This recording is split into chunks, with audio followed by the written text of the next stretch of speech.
Today in this lecture, we learn about what is unsymmetrical bending. Previously, in the other bending stresses topic, we already learned that for finding the bending stresses or to derive the bending stresses, how they are acting, what is the nature of the bending stresses, we assumed there that the neutral axis of the cross section of the beam that cross section of the beam is perpendicular to the plane of loading where the loading is acting, that neutral axis is always perpendicular. So that means the plane of loading is always parallel to the plane containing the principal centroidal axis of the inertia of the section of the beam. That means that the principal axis are always perpendicular to the loading, the plane of loading. So that we learned in the previous topics, that is a previous lectures or previous units, that bending stresses. So such type of bending what we already learned is known as a symmetrical bending. So if the case is not like that, that is if the plane of loading or where the load is acting is the plane of bending, if it does not lie or if it is not parallel, if it is a plane that is where it contains the principal central axis, if it does not lie in the plane where the principal centroidal axis of the cross section, then that type of bending is called unsymmetrical bending. So that means the meaning of this is that the neutral axis is not perpendicular to the plane of bending. So that is the unsymmetrical bending. So about this we are going to learn in today's lecture.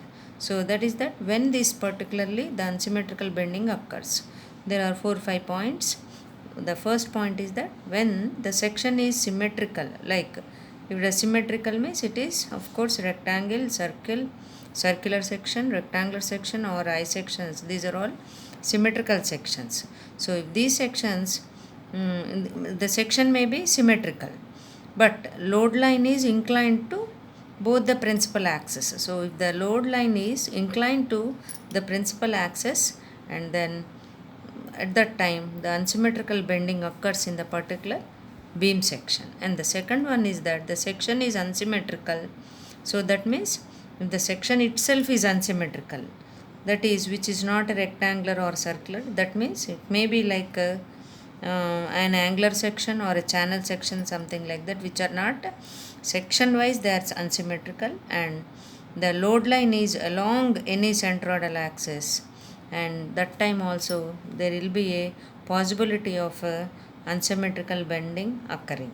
And now we learn little part of the principal moments. So as we are speaking about the principal axis, what will be the moments, the principal moments of inertia? So what are these means? The moments of inertia of an area, it may be any section, about its principal axis. So whatever the inertia of moments of an area about its principal axis are known as principal moments of inertia. So that we see the principal axis and the perpendicular axis we see in a sketch or diagram is that.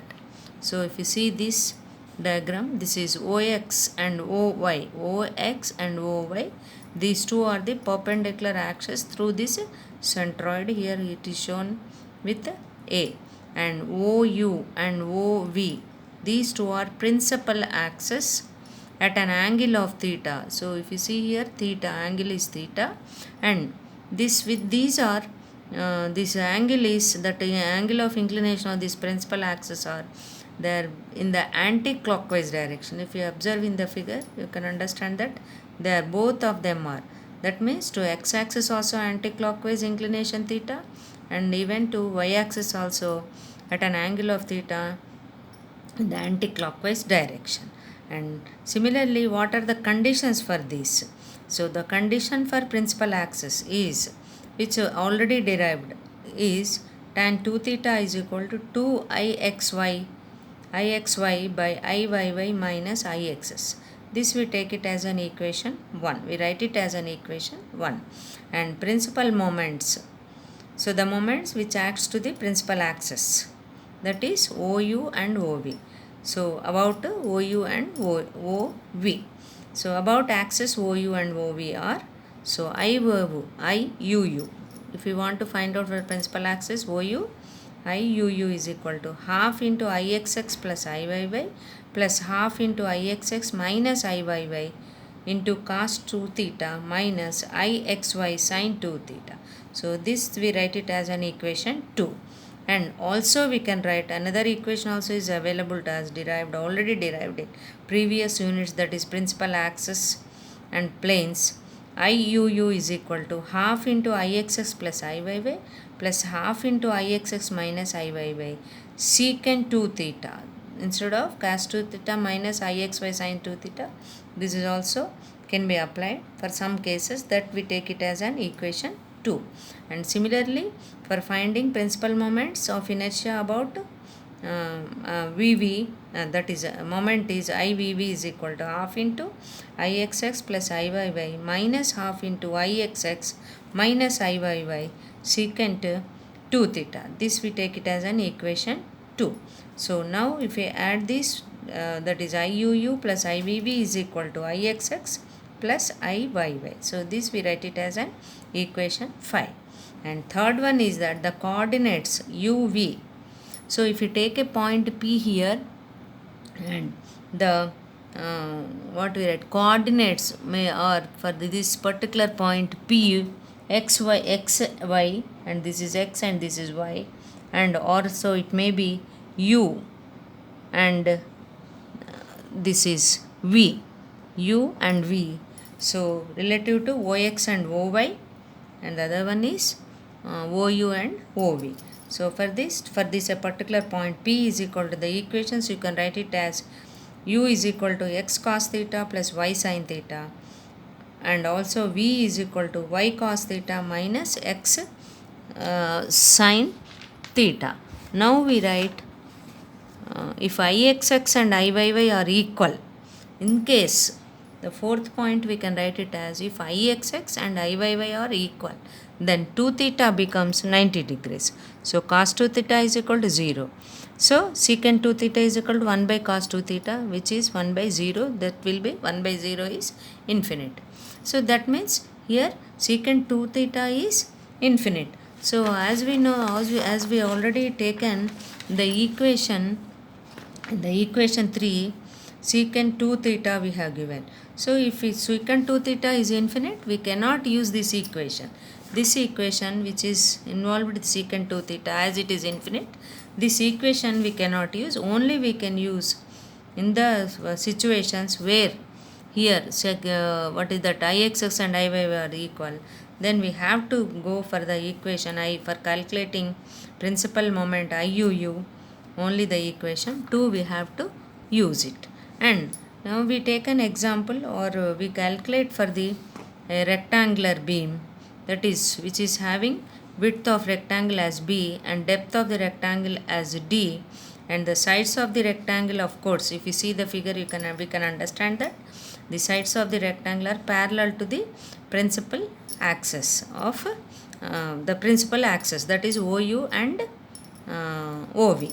And the product of inertia, to find out the product of inertia, that's IXY, about x and about y. If you want to calculate integral xy dA, that is double integration if you take xy dy dx, and this is x square by 2 under the limits x plus b by 2, x minus b by 2 into y square by 2, h plus d by 2 to h minus d by 2. So if we simplify this, k plus b by 2 square by 2 minus k minus b by 2 by whole square by 2 into similarly h plus d by 2 whole square by 2 minus h minus d by 2 whole square by 2. So this comes to IXY finally is equal to k into b into h into d. So kb into hd. So if you take in the other form, B into D is equal into HK. So BD is nothing but area of the rectangle B into D. So instead of BD we can write it as A, and of course H into, so IXY, the moment, the product of the inertia of the related to IX, OX and OY is, we can write it as AHK. So that means if you want to write it in the words, the product of inertia of a rectangle whose sides are parallel to the axis is equal to the area of the rectangle, that is A, into distance of its CG from one axis, that is H, into distance of its CG from the other axis. So this is about the all the 4 points about the finding the moment of inertia of the principal axis, and also about OX and OY. Now we take the stress distribution in unsymmetrical bending. So this is the figure. So you take this, the cross section of the beam is subjected to bending moment. So that bending moment we take it as M, of course, and here this is XX and this is YY and this is U and this is V and this NA neutral axis. And if you take here the distances, of course this is U as the distance and this is V, and theta as we have taken in the previous figures, that is anti-clockwise direction from X, XX theta, and here also again anti-clockwise theta. So here XX and YY, of course they are passing through the centroid Z. Here we have shown here as G. This is the passing through the centroid G of the section, and let UU and of course UVV are the principal axis passing through the as centroid is given as G, and theta is the inclination as I told just now, what I explained. And coordinates of the points, if you take the coordinates of the point P, if you take a point P here, the coordinates are XY with respect to axis, axis XX and YY, and with respect to U and V they are UV. So to find now the distribution, test distribution over this section, the moment in plane YY, it is resolved as into two components, that is UU, about this UU and VV. So the moment in plane UU is equal to, here what I have shown here, M sin theta, and moment in plane VV is M cos theta. So the moment in plane UU is M sin theta, moment in plane VV as M cos theta. Now the moment in plane UU will bend. So if you see the figure also you can understand. So the moment in plane UU will bend the beam about VV, and similarly vice versa, the moment in plane VV will try to bend the beam in the direction of about the axis UU. So the bending stress sigma B is equal to M sin theta IVV into U. So how we know that simple bending moment M by I is equal to sigma by Y. So here sigma is equal to Mi into V. So in the same way sigma B we have written in the top step, that is M sin theta by IVV into U. So the moment in plane VV will bend the beam about, as I said, about X axis UU. So therefore the bending stress is about VV, that is the moment in plane VV is M cos theta by IUU into V. So the resultant bending stress at any point, as we have taken for instance, for an example, as at a point P, UV coordinates with the coordinates UV is sigma B is equal to M sin theta by IVV into U, plus here we have taken in the previous step M cos theta by I UU into V. So sigma B is equal to M we have taken as common, U sin theta by IVV, and V sin cos theta by IUU. So this is the stress bending stress about the UU, the principal axis, UU and VV. So U is equal to x cos theta plus y sin theta, and V is equal to y sin theta minus x sin theta. So of course we know that theta is the inclination of the principal axis, UU, VV with axis XX and YY. A neutral axis. At the neutral axis, the resultant bending moment, or not bending moment, at the neutral axis, the resultant bending stress is always it is 0. We know that by the neutral axis there won't be any bending stress acting. So that is what we have got here in the top step. M into u sin theta by IVV plus V cos theta by IUU is equal to, as per this, as the neutral axis, at the neutral axis resultant bending stress is 0. So we equate this equation to 0. Now we substitute u, or we try to find out now how much is V, and that is u sin theta by IVV plus V cos theta by IUU is equal to 0. So V cos theta by IUU is equal to minus u sin theta by IVV. So V is equal to minus u sin theta by IVV into IUU by cos theta. So minus IUU by IVV into sin theta by cos theta into u. So V is equal to minus IUU by IVV plus sin by cos it is, so tan theta u. So this is the equation for finding the V. So this equation is called the straight line equation, that is we know that y is equal to mx passing through the centroid G of the section. And for this slope m also is that we can find out that m is equal, that is same, minus IUU by IVV tan theta. This is the slope of the neutral axis. And if the angle made by the neutral axis with the axis UUU is, if you take it as a L, if you take the angle made by the neutral axis with the axis UU is alpha, then tan alpha is equal to slope of the neutral axis. So tan alpha is equal to what we have taken here, m is equal to minus IUU by VV into tan theta. So alpha we want to find out, that is angle, how much is the angle made by the neutral axis with UU. If you want to find out, that is alpha is equal to tan inverse into minus IUU by VV plus tan theta.